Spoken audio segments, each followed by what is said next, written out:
You're listening to Renewal by the Book, a Quran tafsir podcast based on Imam Ghazali's Ihya. This podcast is brought to you by Seekers Hub. This Ramadan, our goal is to raise $75,000 in monthly donations to build a global Islamic seminary so that dedicated students all over the world can complete their journeys and become Islamic scholars. You can help them by becoming a monthly donor at seekershub.org/donate. Bismillah.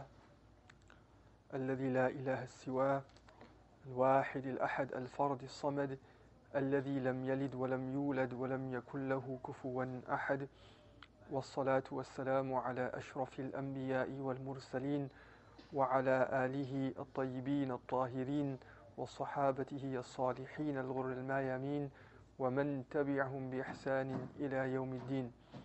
اللهم صل على سيدنا ومولانا محمد وعلى آله صلاة تنجينا بها من جميع الأهوال والآفات وتزكينا بها من جميع الأهواء والشهوات وتطهرنا بها من جميع السيئات وتقضي لنا بها جميع الحاجات وترفعنا بها أعلى الدرجات وتبلغنا بها أقصى الغايات من جميع الخيرات في الحياة وبعد الممات.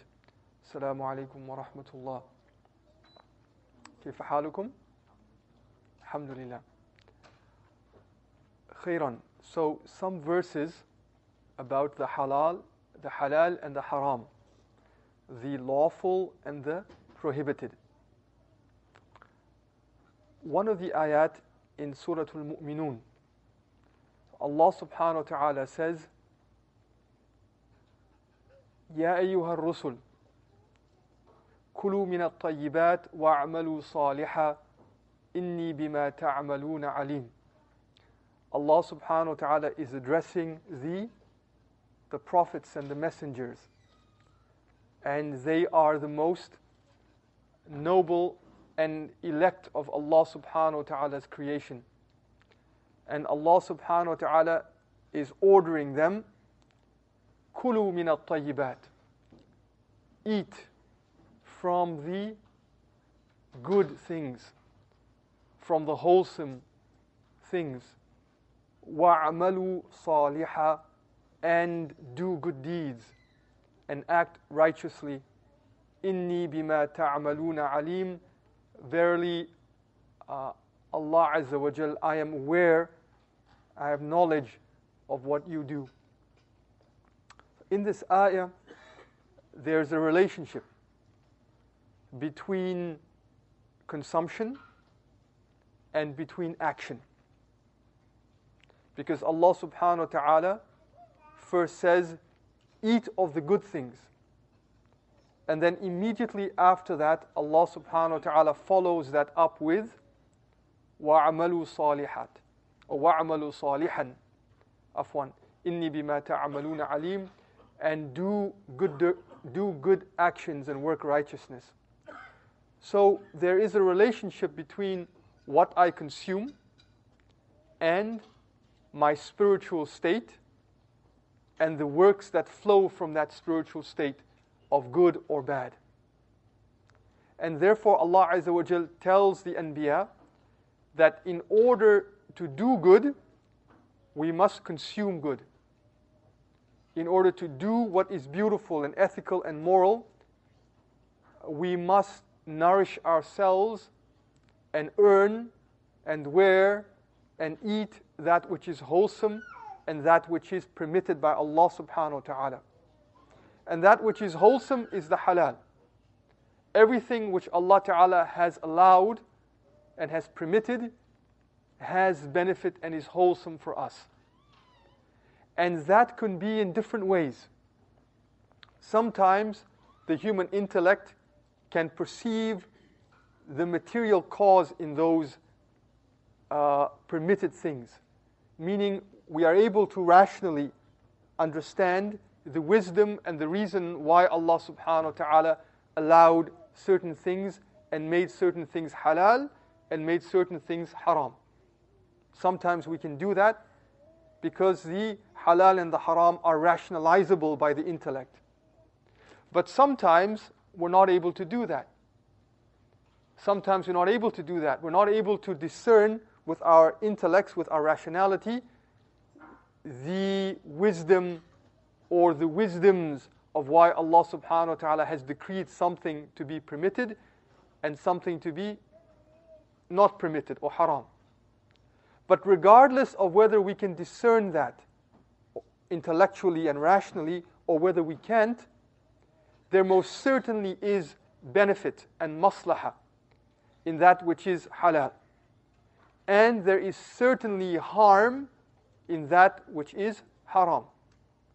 Whether that is at a material level, whether it is at an emotional level, a psychological level, a spiritual level, everything that Allah subhanahu wa ta'ala says do has maslahah and has benefit for us at multiple levels, at multiple dimensions. And everything that Allah ta'ala says is haram has harm and mafsada at different levels, at different dimensions. And as believers, we believe that. As believers, we believe that. So, for me, practically speaking, based on the ayah, in my quest of nearness to Allah subhanahu wa ta'ala with my heart, in my quest to surrender to Allah with my heart, with my feelings, with my emotions, with my drives, with my actions, with my words, with my will, in that journey to Allah Azza wa Jal,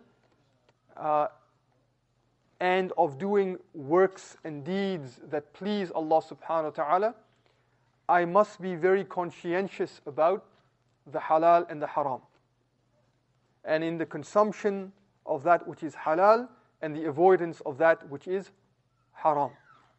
In another ayah in Surah At-Tawbah, for example, Allah subhanahu wa ta'ala says, أَفَمَنْ أَسَسَ بُنْيَانَهُ عَلَى تَقْوَى مِنَ اللَّهِ وَرِضْوَانٍ خَيْرٌ أَمَّنْ أَسَسَ بُنْيَانَهُ عَلَى شَفَا جُرُفٍ هَارٍ فَانْهَارَ بِهِ فِي نَارِ جَهَنَّمَ وَاللَّهُ لَا يَهْدِي الْقَوْمَ الظَّالِمِينَ, is the one who establishes his foundation on taqwa, on reverence and mindfulness of Allah subhanahu wa ta'ala, and on his good pleasure.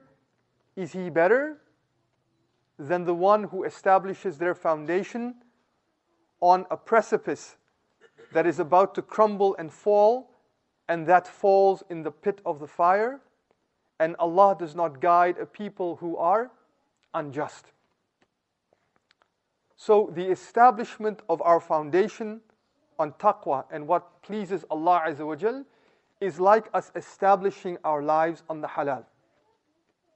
Because the halal is, and being conscious of the halal and being diligent of that is a feature of taqwa of Allah Azza wa Jal. And that which is halal is an expression of Allah Ta'ala's pleasure in us doing that. So the establishment of the foundation, any building, any building, any edifice, it needs to have a foundation. If the foundation is strong, the building is strong. If the foundation is weak, the building is weak. If the foundation is strong, it can withstand the elements. Are you with me? It can withstand the elements of life. The wind, the rain, the snow, the storms. It can withstand the foundations and the difficulties of life, and it will be solid and a landmark.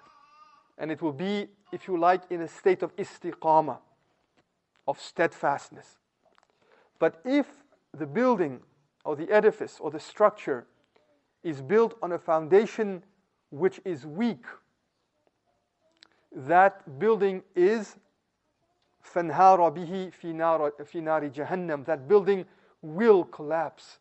It will not be able to withstand the challenges of the elements around it. It will not be in a state of istiqamah.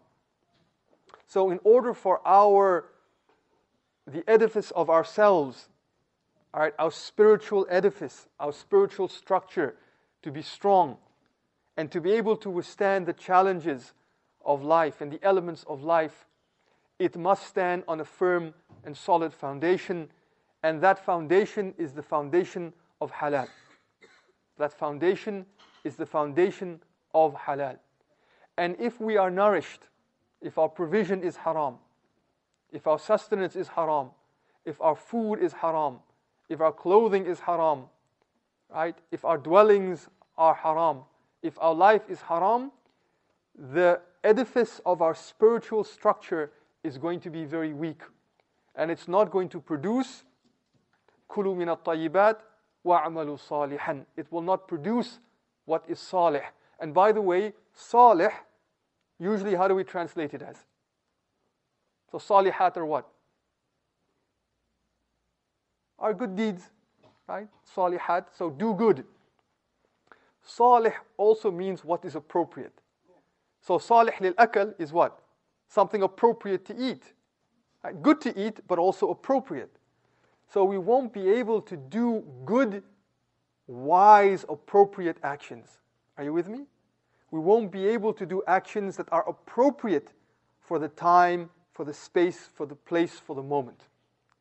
Meaning that not only would our spiritual selves be affected, but our intellectual ability and our rational ability to understand good and bad and what's appropriate will also be affected.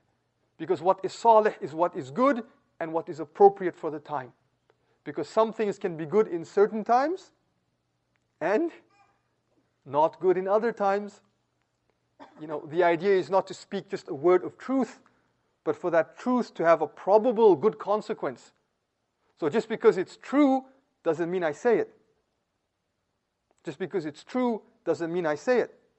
Without consideration of the probable consequences and the harms of what I say.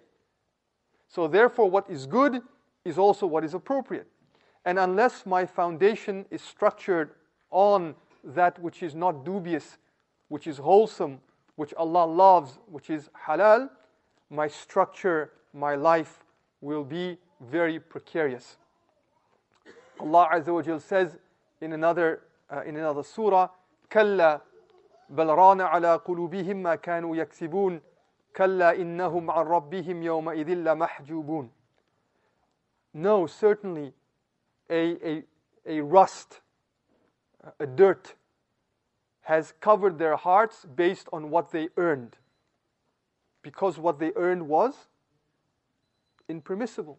What they consumed was impermissible, was foul, was reprehensible, was not pleasing to Allah Ta'ala.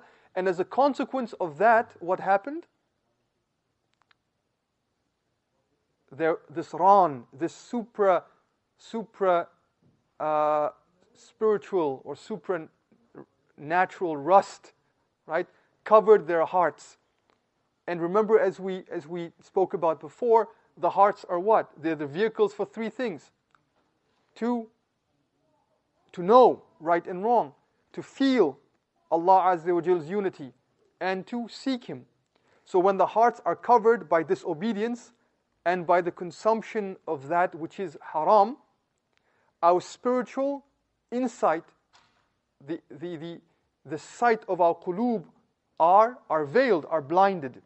And therefore we don't see what is right and what is wrong. So those who consume much haram, they lose track at some point, right, of what is right and what is wrong. Then they don't see that what they're doing is wrong. They may start out as, yeah, that's wrong, but they do it anyway. But if we continue to do that, after a while, we become spiritually blinded. So we can't see moral and immoral anymore. Not only that, we justify the immoral. And we become disconnected from the experience of Allah Azza wa Jall's tawheed. And we stop seeking Him. And so if we continue to sin in the indulging of what's haram, that is actually a step to kufr. Because many of those steps of disobedience, of haram, gradually begins a process of blindness and distance from Allah Azza wa Jal.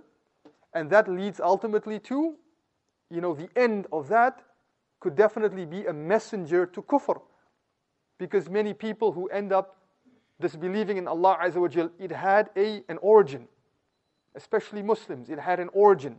And the origin of that is laxity in following what Allah subhanahu wa ta'ala loves. And then Allah Ta'ala says, Kalla, indeed, innahum an rabbihim yawma idhin la mahjubun. Truly, that they will be on that day blinded and veiled from Allah Azza wa Jal. So definitely, literally, that is on the day of judgment. Meaning they will not be allowed the beatific vision of Allah subhanahu wa ta'ala, which is the ultimate Jahannam. But more than that, another layer of the ayah, and Allah knows, is on that day when they've continued to pursue the haram. Right? They will be blinded from Allah Azza wa Jal. Meaning that is a punishment in dunya.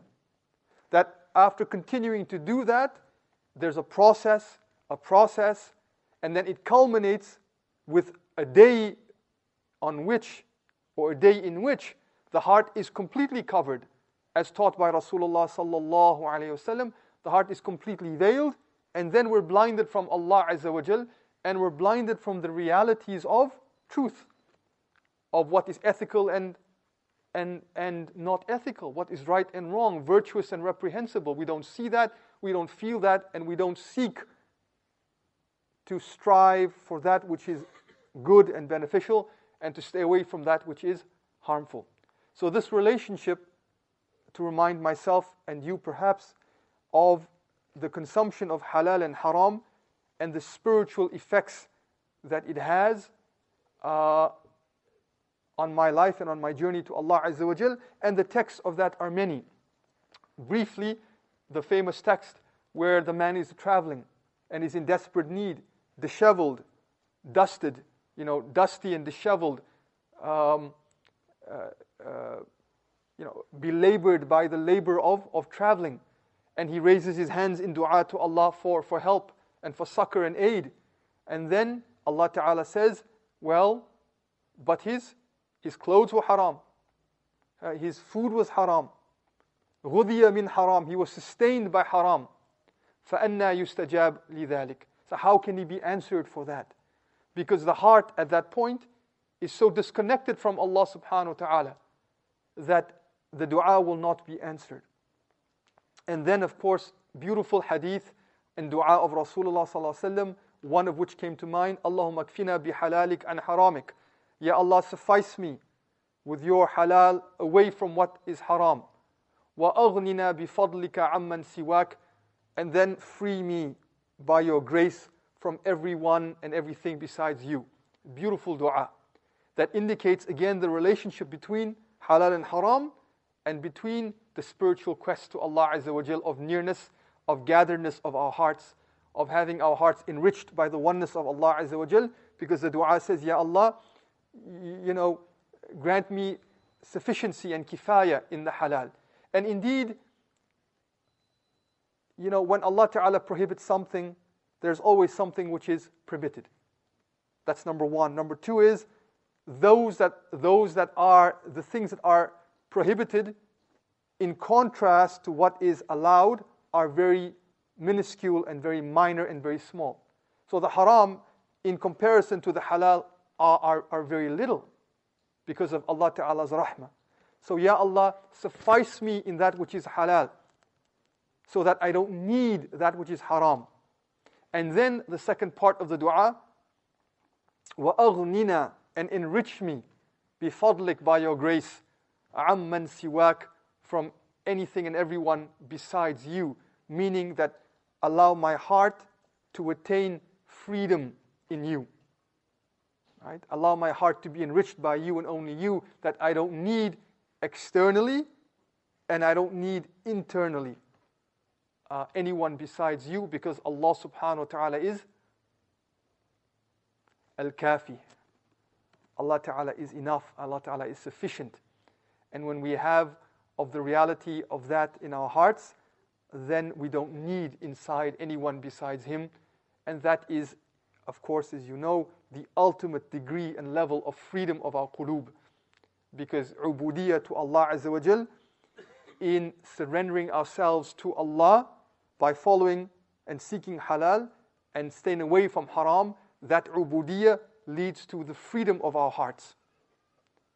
To the freedom of our hearts, whereas the pursuit of the haram leads to slavery in so many different ways, the slavery of our hearts then to everything besides Allah, because the hearts become blind to Allah Azza wa Jal and not desiring Him, and therefore enslaved by their own caprice, their own whim, their own passions, their own likes and dislikes. May Allah Azza wa Jal make us of those who find freedom in Him through the pursuit of that which He loves, of the halal, and to give us the strength to stay away from that which is haram and that which is doubtful and dubious. Wassalamu alaikum wa rahmatullahi ta'ala wa barakatuh. Thank you for listening to this Seekers Hub podcast. To listen to the rest of our shows, please visit seekershub.fm. You can also subscribe to our weekly email newsletter called Compass, where we'll send the best of Seekers Hub's content straight to your inbox every single week.